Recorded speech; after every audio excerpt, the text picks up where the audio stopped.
Hello and a warm welcome from the Damp Show.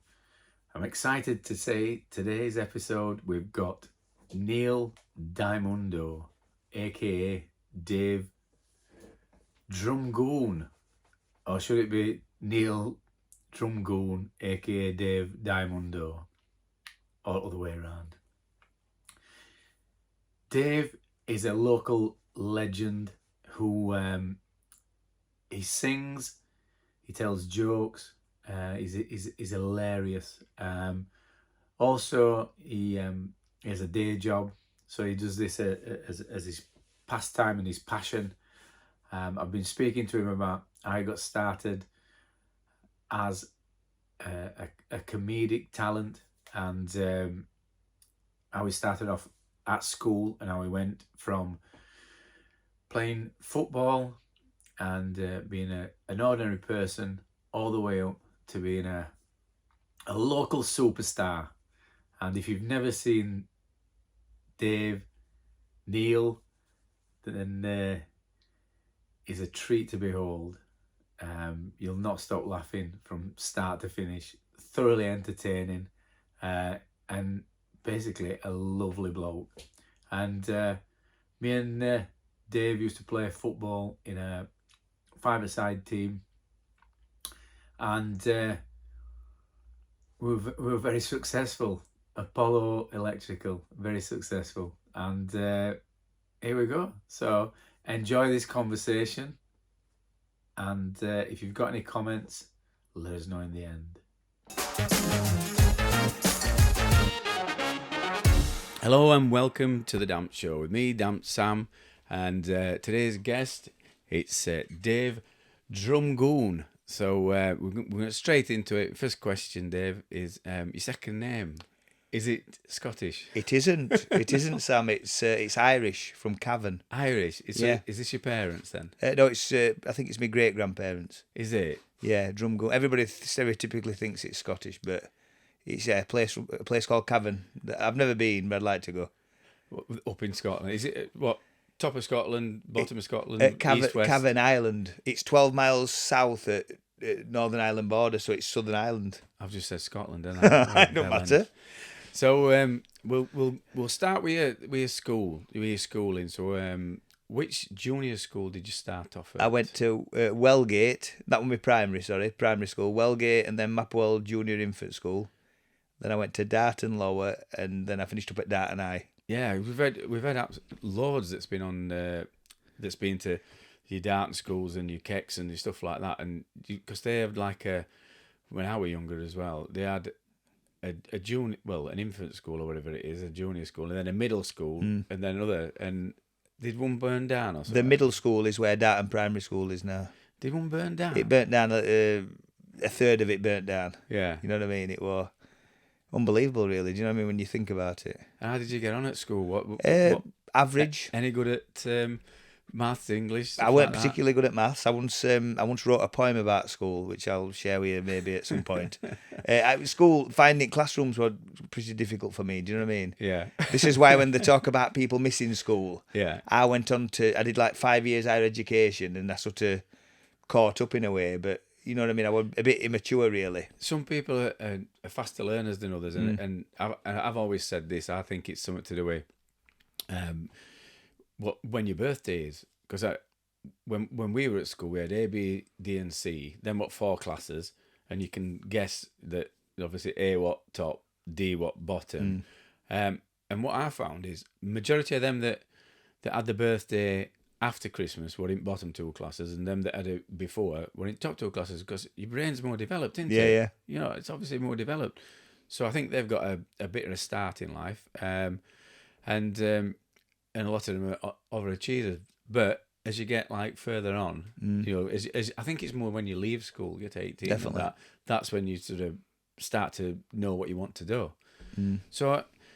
Did you play in junior school? Did you play any sports and things like that? Yeah, I played football and played for Keck Chiefs at 11. And again, it used to be 20 a side, didn't it? You know what I mean? So you probably got about 8 touches during break, and I had a bit of natural ability. But I didn't sort of mature really as a footballer until I was about 20. Yeah. You know what I mean? I got quite strong really. You know, like you allured to, just played all the time. You know, for 10 years I played Saturday, Sunday afternoon, Tuesday for 10 years. I know. So, do you know what I mean? I was reasonably fit, do you know what I mean? But round here, we had a lot of leagues, didn't we? Oh, God, and stuff like that. So there were always somebody playing football, and you'd be talking to some mates, and it's like, oh, we like at so and so on a Tuesday. Why don't you come up and have a game? We're all short or whatever. So you just like, if you're into football and you like kicking balls, you just went, didn't you? So you just turned up. I still play regularly, you know what I mean? I still play regular Mondays, sometimes Wednesdays, and I play probably 15, 11 aside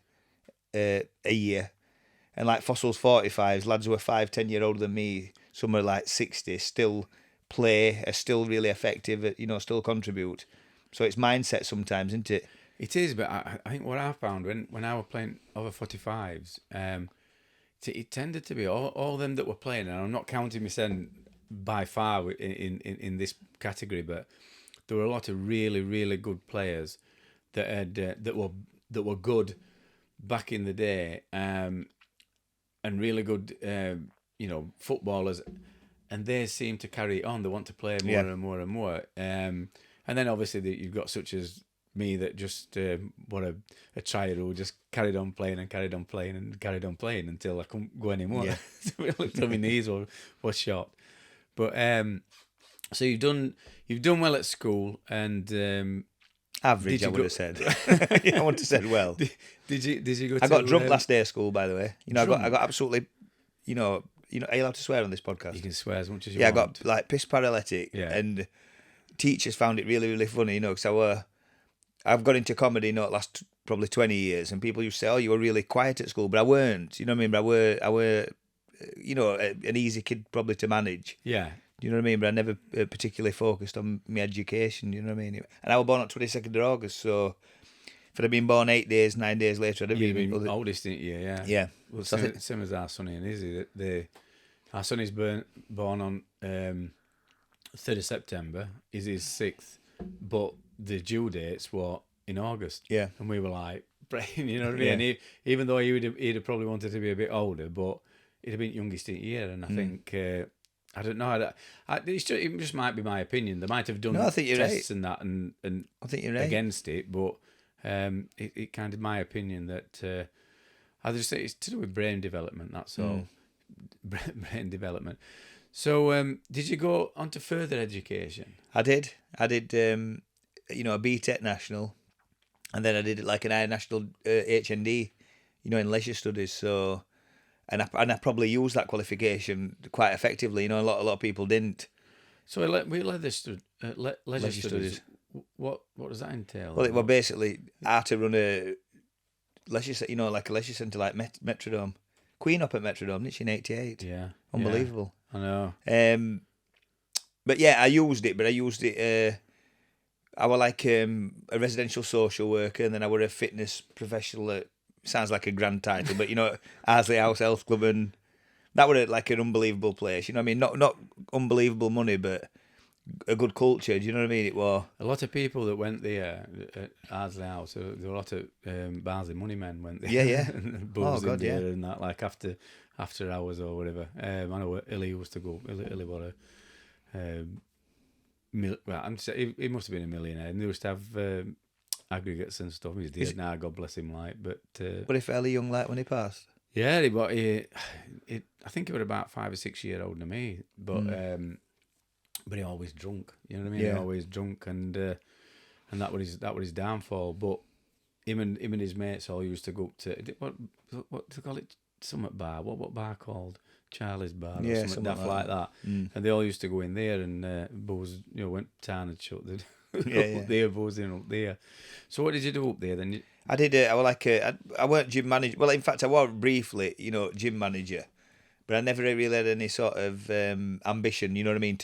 I was just like a fitness professional. That's what the title was. Sounds grand, and money were absolutely appalling, really. But I'd, you know, a few different things happening, sidelines and stuff. So it was all right. I think another 10, 15 years later, because now these private gyms have opened. They seem to be doing quite well, you know, like fitness trainers down. When I go down at is it JD? Do you ever use a fitness trainer, or you ever use one? Yeah, once I'd never meet you, see. Do you know what I mean? a guy called Nick, and I only did it once because we were going to Ibiza, me and Mel, and we wanted to drop some timber, and he kind of the circle you while you're in things. So they're saying it up to you all the time. These fitness trainers, not so much down there, but when it was DW, and I seen this kid all the time, and he like winked at me, and I like said hey up. As soon as I'd said hey up, that what it were over. He's like, what are you trying to do then? Trying to get some weight on, or are you trying to do this? Are you trying to do that? And I thought, well, we were trying to get some weight off for Ibiza. So I says, we're just trying to get some shape and that for Ibiza. I says, but I'm rubbish with my diet. And anyway, he wrote us this diet out, and he said, he said he used to be in Foreign Legion, which I'm not disputing. I think he might have been in the army, but he says, I've got this diet. He says, but I can't get it out to everybody. He says, you have to sign this thing if I give you this diet. And I says, why?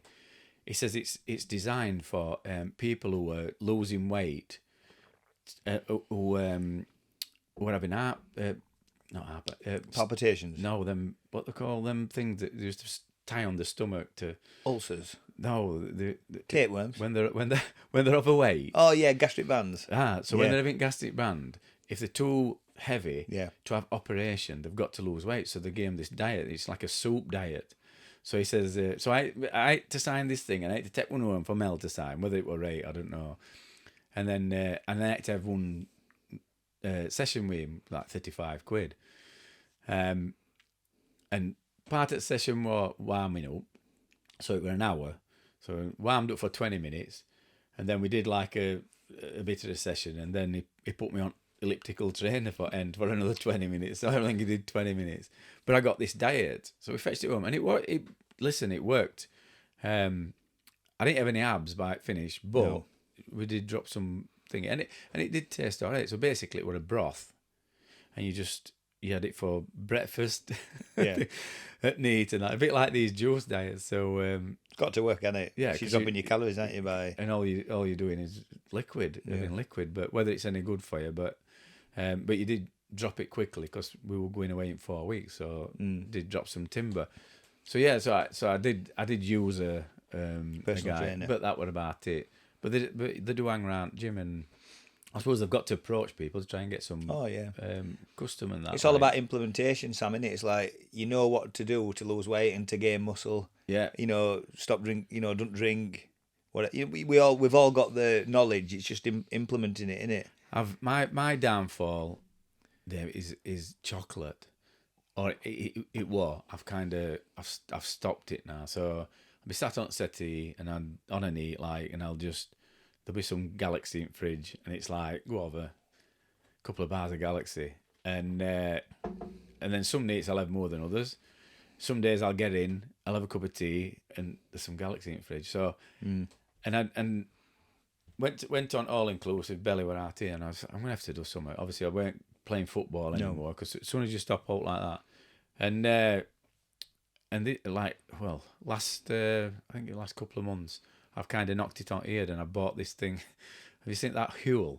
Yeah. That drink. Yeah. So I started getting that. So instead of going to Greg's for my dinner, I'll have a bottle of Huel, and I'll have all the stuff. And then I bought a thing called Killer Vanilla. I don't know if you've heard of that. Yeah. So it's isn't it?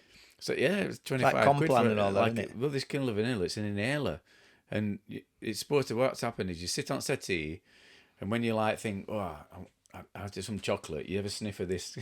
It's like vanilla, and it kind of works. I don't know that it's psychological, and got to be, innit? And then I'll just try and suck loads of water and just put it to the back of my mind. But sometimes I just break. So you know what I mean. But so that's my. I've never massively moderated my diet. Do you know what I mean? I've never cut down a note, or you know what I mean. But that's half a battle into it. How old are you though? Now? 47. See, I mean, I were all right up to 50, and then stopping football because I always, and I've got quite a physical job, but as soon as I stopped with football, and I know I could go to it classes and stuff, but I think it was football that kept it off. So while you're playing now, you're probably still keeping it off. As soon as you stop, then it, Oh it's yeah. not I mean, belonging. your digestion alters, doesn't it? Yeah. Like if I eat, belly comes out a bit. You know what I mean? I always had a reasonable metabolism's a funny thing. You know what I mean? Because apparently it does slow down, but scientists say that it's, you lose muscle, don't you? And Yeah. your physical output isn't as good. Yeah. So then, as well, psychologically, you're going at gym and you're on up to 30, whatever it is, 35. You can get bigger and bigger and bigger. But then, as soon as you get like at a certain age, you're starting getting, and I'm over ill. So I'm never going to be in Arnold Classic. You can't be how you used to be, can you? No. But thing is with me, I'm like a reasonable responder. Me, if I go to the gym, Yeah. you know what I mean. I do gain muscle. Do you know what I mean? Quite because I'm short, I think, Yeah. and it's they call it like stubborn muscle memory or something. Stubborn muscle. If you've done it for years. Yeah. I once went to Iron Apple and proper mopped up. Without going into too much detail. But all I did was train. This were at John Tumman's gym. Buys, tries, chest.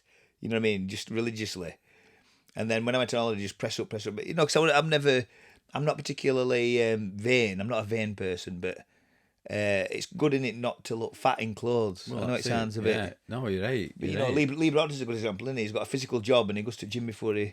He's one of them that's not got much body fat. No. Because you take his shit off and he's like, you can just see everything. Yeah.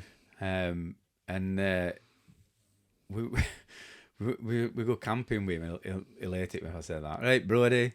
So he'll be listening. Yeah. And he's always been slim as out, and you could see and he's 6'7", and 15'10". and he got his shit off. He hates being weird. I says, "What's them?"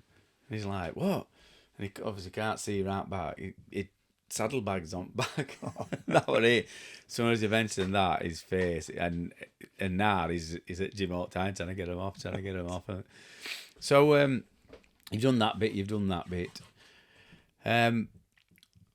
When did you start to become Mr. Neil Diamondo?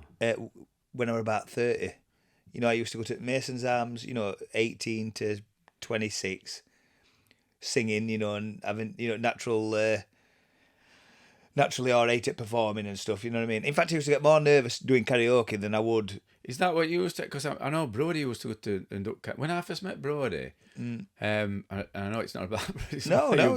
But when I first met Brody, he came to Mills and Pearson, and first day, obviously, you ask him what do you do, and I says what do you do on the weekend, and he says I go down to, and I don't know whether it's Mason's, but he used to go down to somewhere near their house, whether it was club or whatever. He used to go to Bullet a bit, didn't he? Yeah, and they had a karaoke on a Sunday. And he says he used to sing Elvis songs. Yeah, he did. He once got a karaoke box, for Christmas, and he sung "Teenager in Love," and he'd got a gold mic, and we were like not competing against each other, but I used to stop at Lee and Ian's a bit, when I was about 16. I went to college with Ian, and we always had that running joke. Now, do you know what I mean? That I took Diamondo on at 30. First ever gig were at Lockie's, Arthur O'Loughlin's bar at 30. I'm 47 now, so like as a business model. I don't know how good it's been, Diamondo, but Christ, it's gave me an absolutely phenomenal life. You know what I mean? It's brilliant. I'm rammed all the time. I know. So but I don't feel like I'm in industry. Yeah. You meet people. I meet famous people. I meet people that are full-time pros. But this is the unique selling point is I really don't feel like I'm in industry. People who come and watch me are like friends. Like if you get to a different level, you'll probably class them as fans, even though I've got a fan page. But I ain't got any fans. I've got mates. You've built up a following, haven't you? Yeah. So, in Manchester, Liverpool, Barnsley. So your first ever gig were in Lockheed's? Yeah. So how did that come about? Did you just one day was singing it at home and then went, do you know something? I'll do that. Or were it a favour for a friend? Or it was quite a unique thing, really, because it's like it probably is my natural vocation, comedy and singing. People might think, it might, but I've obviously got to have some ability to sing, or you'd get booed off. But my strength is comedy, audience participation, interaction, disco at end. If I didn't have disco at end, I probably won't get any bookings.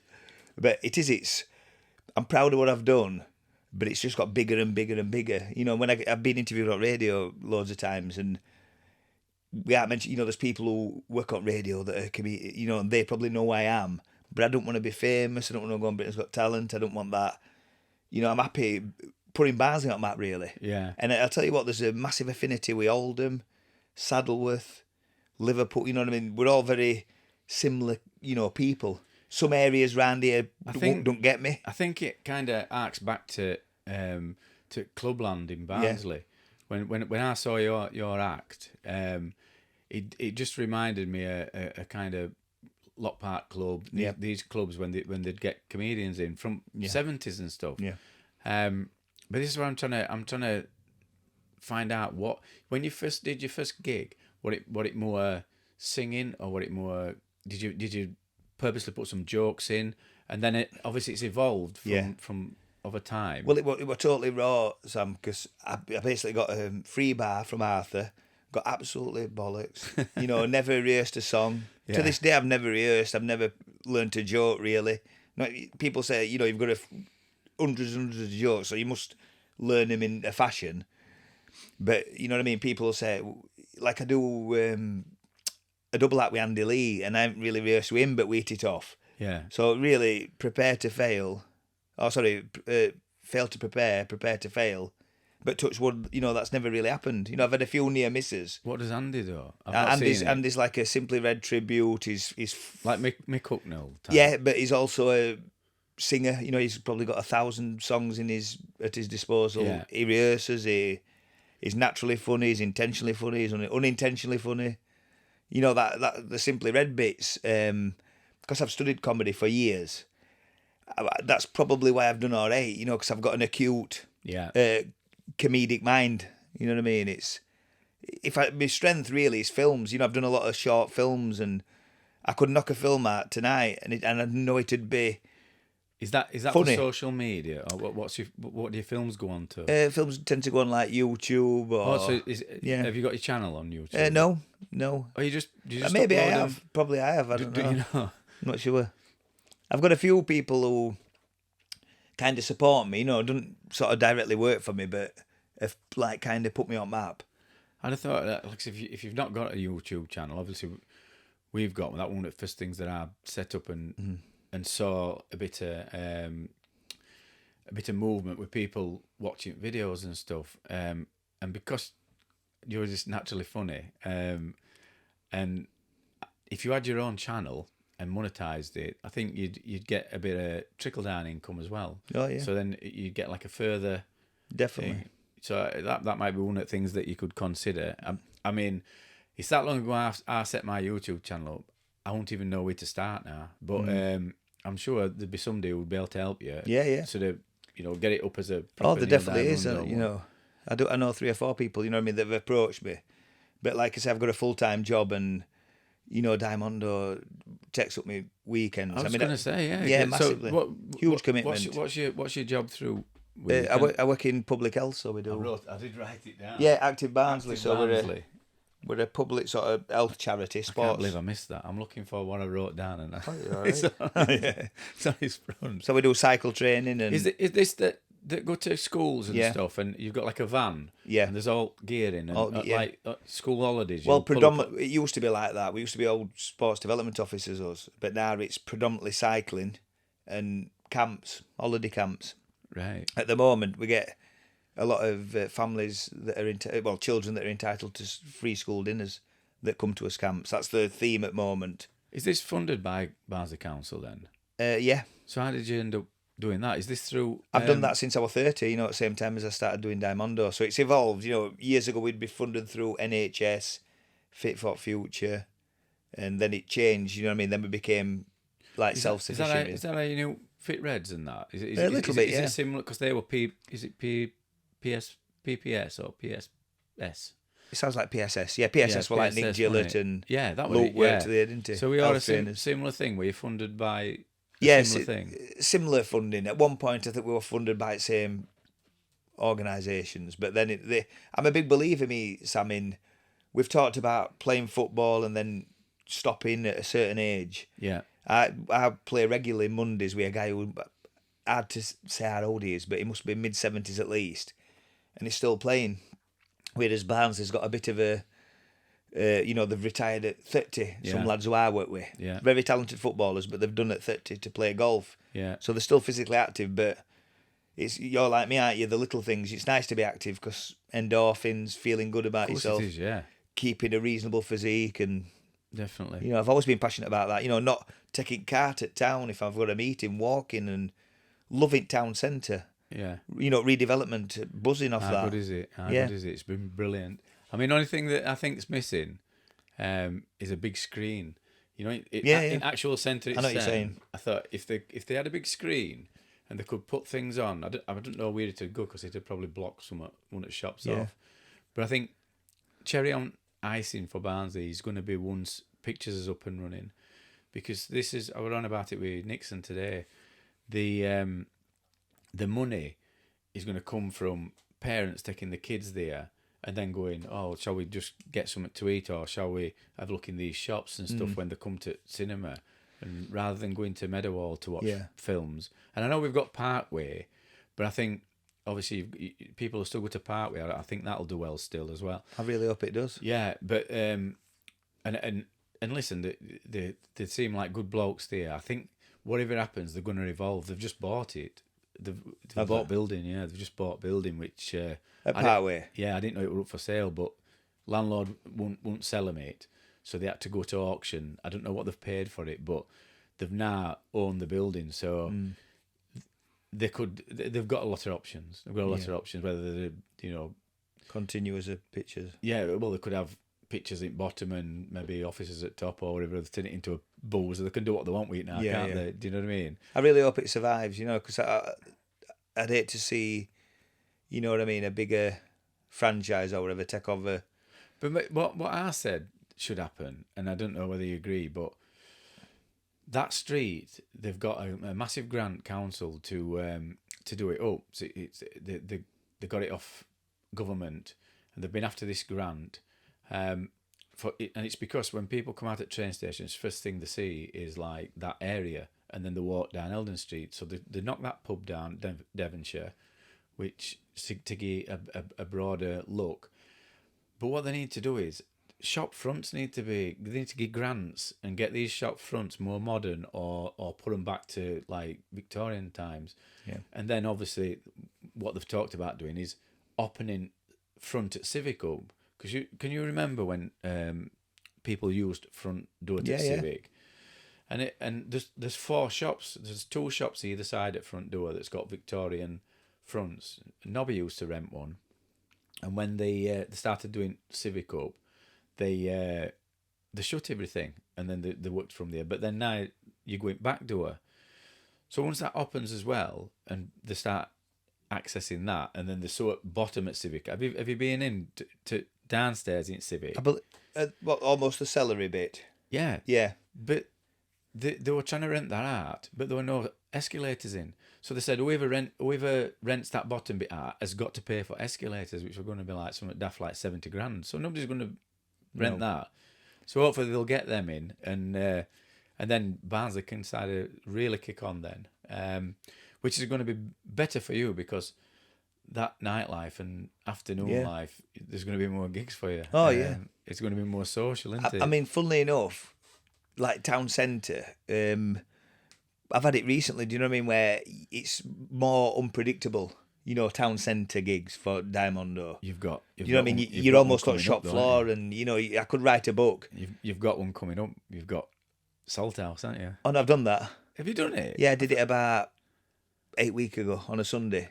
It came up on my thing last night for in future. So you've done that? Yeah, I did that about 8 weeks ago for Nick Platts, Barber. Yeah. Yeah. That was for his.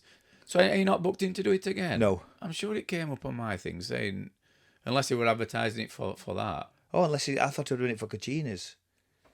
A different one. I'll have to chase that up, because I didn't know whether I were at... It said Salt House on my advert. So yeah, knowledge is power. I'd have gone to the wrong place. It definitely said Salt House, yeah. It was, go on. That was like middle of next month, wasn't it? Yeah. But he's put a really big advert up for you, so you know what I mean. So I'd have gone to the wrong place. Crispy, yeah. Matthew. That's a great lad. Yeah, like I say, he played with us we relate with Panama's. He was striker, and he's gone on to bigger and better things, hasn't he? A lot bigger and better things than Panama's. So, have you done any of your own original songs? There's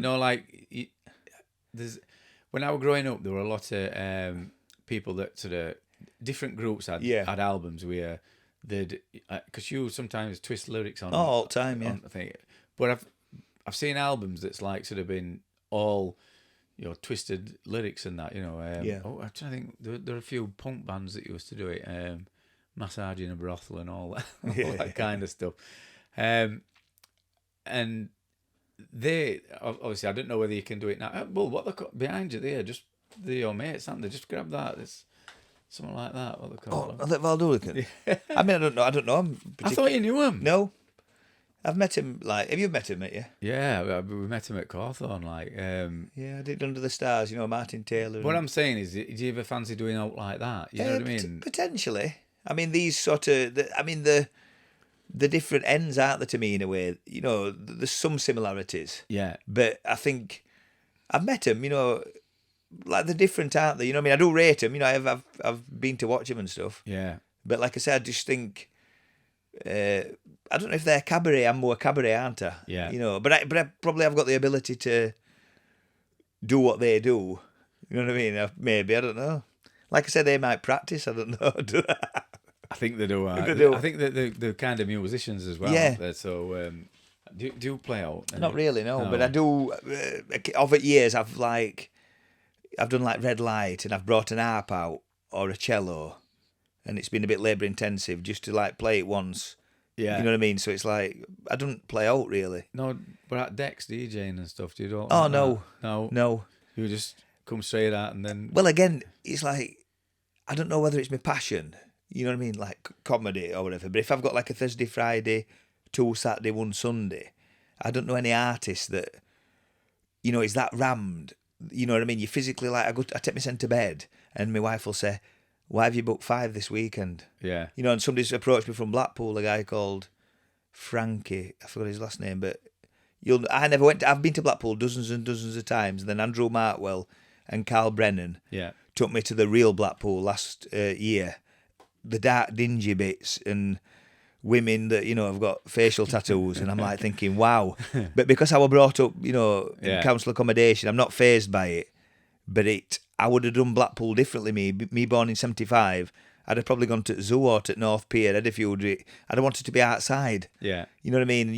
Because you're 8 years older than me, you'll have seen the real Blackpool, wouldn't you? Yeah. Yeah. I'd never seen it. Yeah. I'd been, but a lot of my lads, a lot of my mates weren't Saturday drinkers. They were footballers, so they didn't, they were playing decent level, so we didn't have a drinking culture really. Yeah. Until I got to mid-30s. But I'll have 2 pints when I'm Diamondoing to take edge off things, you know what I mean? Yeah. I'm never ridiculously nervous backstage, but a pint does take edge off. You do put a lot into your act because when I've seen you just wet through. Absolutely wet Nerves. through. No, it's I don't know when you... It's energy, isn't it? Yeah. Adrenaline, energy, endorphins and... Yeah. Recently, I did Sun In. And Kenny Clements and Janet came over. Kenny Clements captained Man City 215 times. This is only last Saturday. They took a minibus, 24-seater, over to Sun Inn at Montbreton. This lady who weren't violent, but she was a bit dysfunctional, were pissed up, strange. She'd got mild SSS, silly sausage syndrome. Bumped into Janet a few times. So I'm Diamondo singing a Drifters medley. Being bouncer. She weren't going to throw out, and Janet's from Oldham, so she could probably on sly look after us then. And I'm thinking, Christ, I could write a book, me. Recently, I did a garden party at Kexborough for Jonty, Carl Watson's friend, great lad. A dog starts shagging my leg halfway through Sweet Caroline. I've got video footage, you know what I mean? And I take somebody round with me, Melvin West, takes photos of stuff that happens. And sometimes I've had, I've done a... He takes a lot of photos and all, doesn't he? When we were up at that's one thing I noticed, and I said to Jaffer, I goes, how many photos is he taking? He just unless he's videoing as well. Well, I mean, it's like winning lottery, meeting Melvin. Yeah, you know what I mean. It is, and we aren't going into too much. It's a woman said, who I used to work with at Springwell, she says, why so many photos? And I think he tries to capture as many people, you know, rather than cherry picking. He'll take 1,400 photos of an event. So if I suddenly drop dead in 5 years' time, you know, somebody will go, Diamondo is fucking wank. He's not funny, he can't sing, he's a cunt. And I'll say, well, even at my worst ever gigs, I did one at Darfield Hotel recently. Yeah. Probably the last 6 months. I mean, there were haters, you know. Luckily, 50% of them were lovely. So Melvin's captured a table of lasses crying with laughter. So, you know what I mean? If you look back at that and say, well, you know, maybe and I looked funny as I was coming out, you know, I looked my usual self, and then, you know, you get beaten down. You're as good as your audience, aren't you? Yeah. You know, if you've got a thick audience that's not very optimistic, you're fucked, aren't you? You know what I mean? You know, you said you've studied comedy. There's a I think I forget who it was that they were saying it. Might have been Barry Cryer or something like that. There's an optimum time for going on. Is it 8 o'clock or something? Probably, yeah. There is. People's had a few beers and but they're not too pissed. Because what they were saying is if they're like at a comedy festival and they're following each other, so there'll be somebody who goes on first when you've got the cold audience. Yeah. But then obviously when they've had a few, there's an optimum time. But that's what he says. If they've had too many, they can get a bit like too leery and joining in too much. Yeah. But optimum time, which is but I thought when you come on at up at football club, you just had everybody. But is that what you were saying? I think everybody, majority there knew you. And it were like sort of one of the best comedy gigs I've been to, because everybody were wanting to laugh. Yeah. Well, Tanksy's missus, Tanksy was saying she were like slightly offended, you know. But if you studied, I'm not very scathing me. It's all really light. Yeah. You know what I mean? I've had to pull a couple of gags out recently. You know, but I were a big Chubby Brown fan, me. Do you know what I mean? And still, no, it offends me. Yeah. Do you know what I mean? And if you study Chubby Brown, you know, he doesn't necessarily tell any lies. You know what I mean? He's got funny bones. And there's some people who have got a photographic memory. They've got an encyclopedia of gags. There's some people who've got funny bones. I know. You know what I mean? And comedy I've always had funny bones, I'd like to think. But if you really overanalyze it and overthink it, then funny bones can just be like knocked out, you know what I mean? You can really overthink what I do. My opinion is this, and it might not offend people, but it might come across different. But I don't think that there's out that's not funny. I don't think any subject is, and it's because I've grown up with that. And in Barnsley, we've got what I think is called a deadpan sense of humour. So we tend to deal with things in Barnsley with gallows humour. Yeah. So or most of the people that I know, and definitely I do. So that's the worst thing that could happen to you. Something might happen, like, you know, somebody. Well, it's like when you go to funerals. When I go to funerals and there's loads of people there, some of the stuff what they say there, and that's how people can, I don't know, talk to other people. It's just this deadpan sense of humour. Oh, yeah. You know what I mean? It's like, I mean, some people might get offended by it, and you've got to probably choose what you say. But it you know, I know exactly what you're saying. It might be a sad time, but you know you. Exactly. You do say it to you, maybe your mates or who's got your sense of humour. I say it to my wife, you know, like, you know, we lost my father-in-law at like 89. And funny thing is, I did New Year's Eve at Damin, and then I did Norman, and he died at 3 o'clock in the morning, 89-year-old. Had the best retirement I've ever known of any, you know, loved me in-laws. Do you know what I mean? And but I went, it's the only business that you can be in, comedy, show, whatever, showbiz, whatever, where the show must go on. Yeah. So I went down to Norman. There's a kid there in, you know, 25 minutes into act, he's brought his kids, you know, kids and fucking pubs. Fuck me. Fuck, you know what I mean? What a fucking, you know, fuck off, you know what I mean? If you've got kids and you take them to pubs, you know what I mean? Don't take them to pubs until they're 20. I know. And this kid don't swear, and he were a boner, he were a knucklehead. So I put like microphone down, and I were a bit sensitive, and I said, here's my business card, you know, meet me on my front lawn kind of thing. So you I can only think of probably 3 people. One happened in Huddersfield, where one were a copper, and he'd got a face like a slapped arse all the way through first part. And I was funny at first part, not always funny. I'm sometimes funny at second bit. And he says, you're not funny at second half. I says, you didn't fucking laugh first spot, you miserable cunt. I don't like using that word. It was a copper. And it was projection, because he's a wanker. Yeah. You know, and it's a big thing, isn't it, projection? Somebody might say to me, you know, you're not, but that's because he's having a bad time. Yeah. You know, my circle of friends, there's not many projectors, you know what I mean? There's not much banter that's cruel. If my mate had put 5 stone on, I won't call him a fat cunt, you know what I mean? Because I know I'm quite sensitive. Yeah. So it's important to have your circle of mates to be, you know, quite sensitive, isn't it? You know, around you, particularly as we get older. I know. You know what I mean? Yeah. And like I said, there's certain things you can say, and there's certain things that you can't say. But the good thing with me is, Sam, if I've had a rough time with like an heckler, or sometimes it isn't an heckler, is it? I've been to a comedy club when Toby Foster and Jason Manford's brother's been there, and there's a goth on front row that's clearly fucking Asperger's, last to be picked in PE, that's just not shouting, you know, not heckling, just not being helpful. Yeah. You know what I mean? So that ain't projection, that's just dysfunctionality, innit? Somebody trying to spoil, he shouldn't have really gone front row. I've seen that loads of times at comedy clubs. Yeah. I'm just wondering if, like, I mean, I went to that, it's a famous gig in Barnsley, you might have been there, famous gig in Barnsley at Whispers when Bernard Manning came. Yeah. And they were heckling him. He went off after 20 minutes and they were all cheering like as if like they'd kind of won and got him off. And I was like thinking, who's fucking laughing? He's been paid. We've paid like 16 or whatever quid it was, however much it was. We've got 20 minutes and he's not done his act. Yeah. You know, it's like, what's point in that? Ironically, where I gig in Saddleworth, a guy called Nick Worrell, we're 8 close friends with Bernard. And there's a guy called Morgan who's a singer, and Nick's I'm good friends with Nick on the back of that. You know, he knew Bernard for 20 years. He flew from Blackpool Airport to Brighton in a 4x4, you know, aeroplane. He was that sort of tight with him, you know, that close with him. And like Bernard, during that particular show, wouldn't have been like me.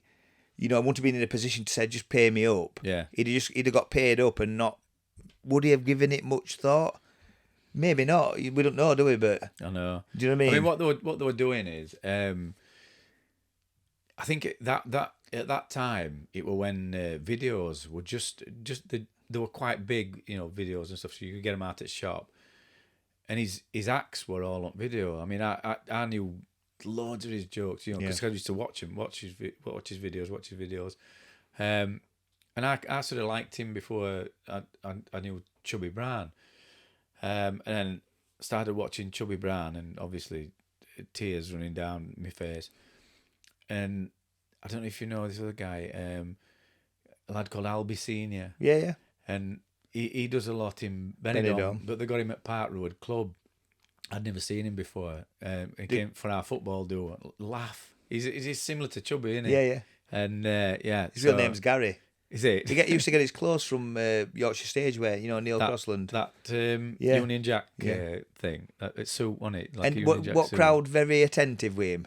Oh, they were brilliant. Like, because it what football do. So we Park Road Club. I mean, they had another guy you'll probably know about. I can't think of his name. He was like a dwarf, and he's got no hands. Yeah, he's a Liverpoolian kid, isn't he? Yeah, and he was funny as well. Yeah, I can't think of his name. Think of Gary. He might be called Gary. Yeah, He's recently tried to sue government, hasn't he? I don't know. You know when they were doing them thalidomide thing, weren't they? Yeah, I'm trying to think of his name, but yeah. But they used to get, like I said, he'll be mid-50s at least, wouldn't he? Yeah, this were years. This were back in '90s. This, but like I said, but Lock Park, the one at Rich's football clubs in Barnsley at one point. I think because raffles they got doing, you know what I think? Like, so it'd be like, there's another raffle coming, so you know, all lads played subs and that. We used to get vouchers for us boys. They paid for Woolley as his pitch, you know, Woolley. Yeah. And when it was like sort of pitch for semi-finals and everything, but so when they had like awards need, they'd have like 2 or 3 turns. It were really good. But they'd always get like best comedians. Yeah. So Marky Boy and Shawnee Boy, they just get best comedians and stuff. So do you ever fancy doing out abroad from Benidorm? Well, I mean, people say, you know, I'm sure I've got enough to I think you do all right, you know what I mean, with that. But I think Benidorm, you can feel a bit flogged, can't you? There's Pablo Bloom. He's like an elongated Buddy Holly. And they seem to just get flogged. You know, they're working. Very talented kid, can play piano with his hands and his feet, and probably not the best singer in the world, but a good entertainer. And then it becomes very, very routine if he's doing. Do you know any like sort of prices for what they get? Because I have a rough idea. When I used to go to Benidorm when we were younger, they seemed to be on. There were always a comedian on every night, and they might have 3 or 4. So obviously they will go into. They do a stint here. Jimmy Bright and all them. Yeah, and then they do an hour here, you know. Yeah. Maybe so they could get more. But I'm wondering if they did that just to get more money, or whether it was just like so they had different people on it pub. I would imagine the very best work less. Yeah. You know, so like Jimmy Bright might do 2. I'm guessing like, but I get the impression that you would be flogged. You know, it's like this guy's approached me from Blackpool. Yeah. And I've said, well, you've seen how I fan your house today. I'm not the best driver, you know what I mean? So it's like bring your own gear and once again, I don't feel like I'm in industry. Yeah. You know what I mean? I don't mean that as I've got an iPad with all individual singers, you know, Tom Jones, Tony Christie. When I first started, for the first 10 years, I just had a defined song list to make it less complicated. So now I'm like almost scrambling for songs. Yeah. Do you know what I mean? Like a proper act who lives and breathes it, like Andy Lee, he'll think I'm going to work on 7 songs to make them inch perfect. I ain't got time. I've got a full-time job. This could be a way, though, that you don't put pressure on yourself, because you think, if nobody wants me tomorrow, fuck it. I've got my own job anyway. Like, well, I do think that, but I also live in perpetual fear of not having out. You know, I also worry about not having gigs, and it's like Toby Foster. I don't know Toby that well, but I kind of, when you get to that, and he's been a really great frontman, Toby. I've been to watch him, and I've never like directly worked with him, but a couple of times he's been a bit dismissive, really. He must know who I am. Yeah. But I think to myself, to get to that next, you know, I could be all right on radio. I'm sure I could. I think you've got a nice voice for radio. Yeah, well, maybe. But but you get what I mean? So I think at that next level, I'm clever enough to work out that it's you are more protective of what you've got. Yeah, because I've never worked in industry. You know what I mean? It's like you might be thinking you're getting well, his job. There's got to be a bit of that, aren't there? There's got to. I've got an in-depth knowledge of football. Yeah. You know what I mean? So I could be good at interviewing footballers, but I've never wanted that opportunity or had that opportunity. Yeah. Do you know what I mean? So once again, I've made, you know, life-enhancing amount of brass out of doing it, but I'd like to think that I'd do an old people's home for £100, and I'd also do a theatre for X amount as well. Do you know what I mean? It's a strange one. You know, if you really analyse the act, I've got more, I've probably put more into it than I'm letting on. Yeah. But I've gained miles more. I'd like to think I've made people happy. How did you end up with outfits? So how did you end up picking your first ever outfit for Neil? Well, like Neil Crossland, who's originally from Pogmoor, used to work at Goldthorpe in Yorkshire Stageway, just recently retired. Everything that you saw on telly, you know, Dancing on Ice, and I just stumbled on his, you know, place, and just incredible that I found that person. Do you know what I mean? And I don't like wash my shirts every time I've done a gig.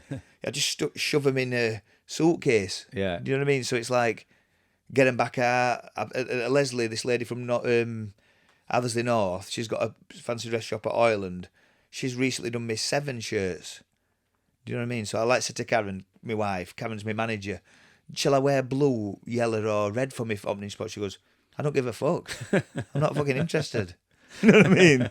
You know, so it's like literally, it's like having a little bit of talent, and just going out there and ad-libbing. You know, some of my best work has been like when I've been fresh, when I've been healthy. You know what I mean? When you're flogged, when you're knackered, you know, there might be I'm laying in bed sometimes at 3 a.m, dopamine levels are like sky high. You know what I mean? You're like, fucking. Is that what you like after the gig? Well, it's changed because I'd like to think I've changed my mindset. You know what I mean? A little bit.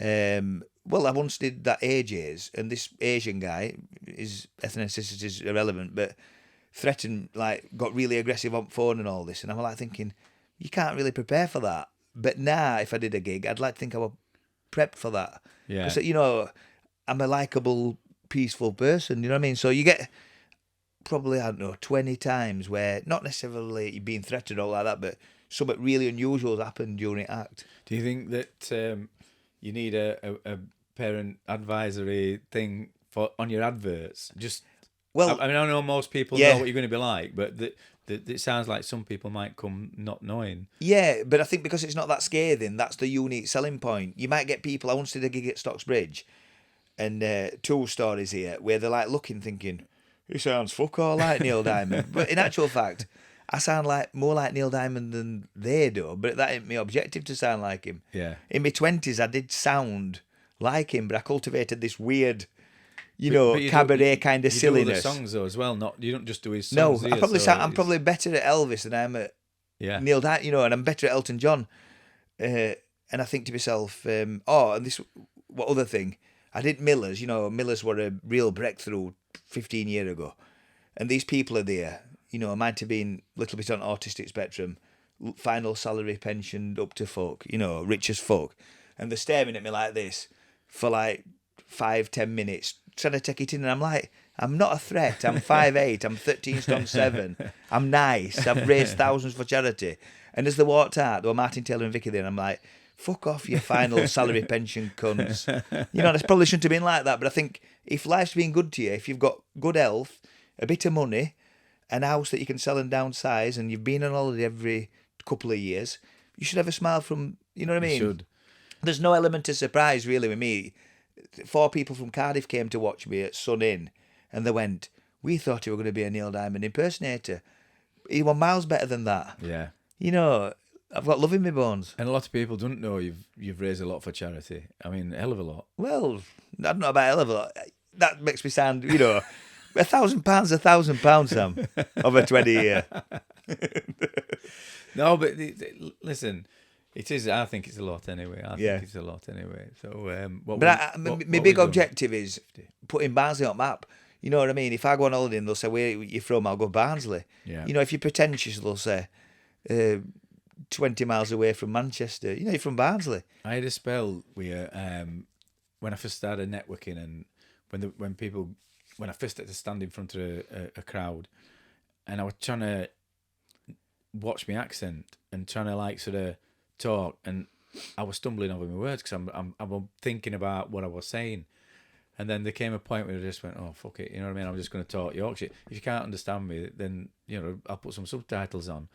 But that's the best way of doing it because you're more comfortable, aren't you? Yeah. So, yeah. And you're not ridiculously broad, are you? No. You. But I'm the same as you with Barnsley.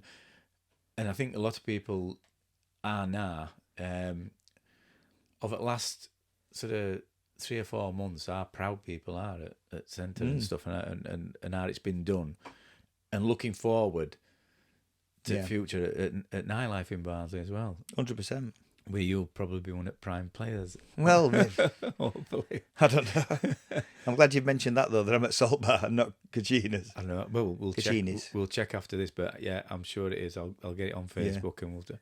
Right, well, we said we were going to do an hour, and I think I'm going to wrap it up, and we'll book you in for a part 2 at some stage, because I think there's a lot more that we need to talk about, and I could go on for ages. Thanks for my counselling. I know we're under time constraints, but if we want to get in touch with you, how do we get in touch with you, Dave? On my fan page, I hate using that word fan.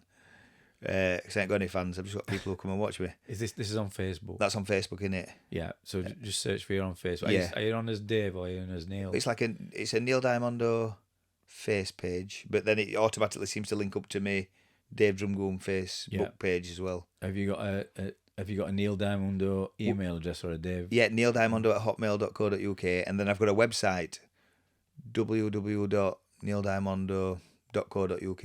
I think. So I don't really use me. Alan A, fantastic kid. He does my webpage for me, and it's probably more effective than I realise. You know what I mean? I did Anglesey probably about a year ago. 4 hours, 10-minute drive. I got Melvin outside of me. Not really great lad, but he didn't understand that I'd got a 4 hour, 5-minute drive, then a 3.5 hour show. You know what I mean? So it's like it's tiring. There's not many folk that Were you stopping overnight? Or Yeah, did you yeah. have to come? Oh, I was going to say. Yeah. Stopped overnight, and like I say, you could. It's been a great journey. Do you know what I mean? Yeah. Absolutely incredible. Yeah. And like you say, you're a tradesman, aren't you? And that was my only way. Really, I'm very, very lucky. I think subconsciously, I didn't want to be indoctrinated. You know, I were a youth worker, me. One day they said, we're not calling them kids, we're calling them young people. You know, I'm like, you know, it's indoctrination, isn't it? Yeah. One day they'll say Monday, we're not going to call it Monday, we're going to call it Friday. Yeah. You know, it's all that, innit? I've never, ever changed. I've got good values. I'd do anybody a good deed, even an acquaintance. But it's. I'm lucky that I'm I didn't realise. I've realised it recently. I'm doing something that I like doing. Yeah. Do you know what I mean? Whatever you're doing, something that you love doing, it's never going to be work. Probably like doing. You know, I don't know about love. Love, maybe love. Yeah. When sometimes, maybe 1 in 5. Sometimes I've like not a work of art. That sounds ridiculous, but sometimes it goes ridiculously smoothly, and I'm really mindful of freshening act up, telling new jokes, introducing new songs. But Ken Dodd always added to his act. He never took out art. Yeah. You know, I'm a massive Ken Dodd fan. He wrote to me. Did he? No, Doddy. But what I failed to mention is I wrote to him first. You know what I mean? But he wrote a really comprehensive letter when he was like 85. Yeah.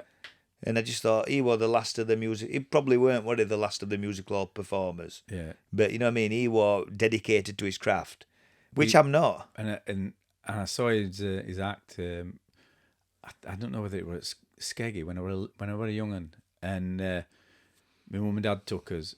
They were either Skeggy or Blackpool, and he went on for 3 hours. 3 hours.